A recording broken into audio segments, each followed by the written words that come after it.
What's good boys? Another day, another video. August 28, 2 days out na lang tayo sa ating competition. So start na ng carb load natin boys. So this day, nag-carb load na tayo ng 500 grams of carbohydrate. So iba na tong pancake or cake mix natin boy. Pero gamit pa din natin yung whey protein from the Good Stuff Supplement Shop.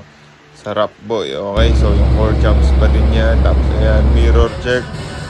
Tapos boy, ayan. So quick circuit workout lang tayo ngayon dahil last workout of this competition na to. Kaninang umaga yan. And then nga, full body workout yung ginawa natin boy. Di ko na lahat ni-record ng exercise pero yan, full body nga. And then yung weights, ano lang, sobrang baba lang just to keep the blood in the muscle, blood pumping in the muscle boys.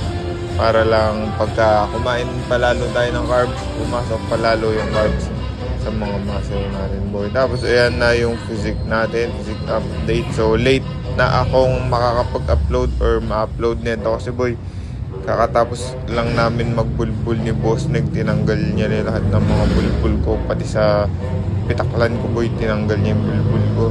So ayan boy, physique update, napakasolid na ng physique ko. Sana talaga maganda yung pasok ng 500 grams of carbs. Bukas ko malalaman boy pag gising ko sa umaga. Solid na boy, ganda. Paano pag maganda pa yung pasok ng carbohydrates, pero malalaman natin, makakapag-adjust tayo bukas if nag-watery tayo or what. So tignan na lang natin boy. Pero last workout na nga, so hindi na tayo makapag-physique update ng ganyan.